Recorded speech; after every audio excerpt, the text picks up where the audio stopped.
interject with this question. And first of all, I agree. Steve knows for the last couple of years, I have been very hard, particularly on megachurch leaders, but the church in general, the failed leadership. It's true. My theme I speak on is the Seven Mountains. Those are the books I've written from 15 years ago. And it's about proper influence in every area of society. But the last 2 years of COVID, it showed that at the highest level, there was an absolute bowing to the agenda, the deep state agenda and everywhere. And the church didn't just allow it. They actually fomented it, pressed it forward, had Fauci on pulpit, said you can't come to this church unless you bow to it. And so with you on that. So here's the intro statement.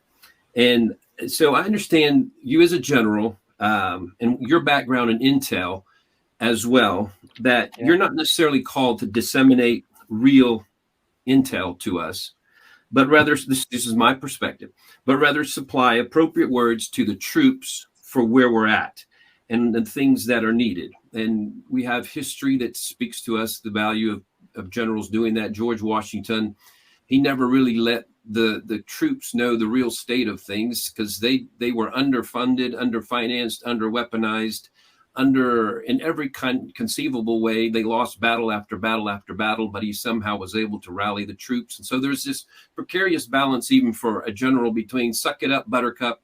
You're doing not quite that to us right now. Suck it up, buttercup, to, hey, we can do this. And so there's that balance that's going on. But here's the deal. You were essentially revealed to us by Q. I didn't know who you were. I followed, it was because of prophetic words I was giving that people say, you must have heard of Q. And I said, I don't know what you're talking about. So, and Johnny, I have no idea what you're talking about. Okay. So let me just keep saying, as you say that, I'll just say, because it goes with the rest of my question. You were essentially revealed to us by Q, trust the plan, patriots in control. It was over before it began. There was continual references to you. Who knows where the bodies are buried?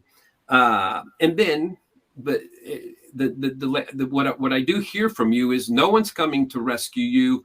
If anything, I'd even written in my notes, if anything, a denial that there is Q and all. And I'm fine. I don't want you to, that's not the question. You can answer. I'm going to be honest with you. I don't know if we're live. Are we live? Yeah, we're live. Yeah, we're live. Yeah. Well, I'm going to just tell you, I have, I don't know what you're talking about. I mean, I know what this whole Q thing is. I think it's just sheer nonsense.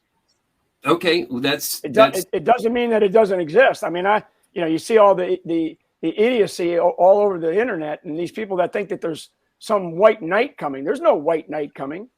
I understand you saying that, but I can also show you, if we went down that right, about 20 retruth things that President Trump does where he validates Q in some way. So ask him about Q then. I'm not asking you about Q. This is not a question about Q. So the question is this. Right now, there is real weariness in what we would call the patriot community. Like I said, a general looks out for troop morale as well as the truth. And or the truth or reality, or you need to suck it up. We need to fight. And Trump, there's a big deal. I don't know if you know from today, the patriot community is a little bit reeling because Trump yesterday, and I know you say ask President Trump. Trump announced that he had a major announcement today, and in the major announcement, it is the sale of a what do you call the digital playing cards? Digital, and he's a Trump thing. And so there is, the assumption that whoever advised him on that, I'd fire him immediately.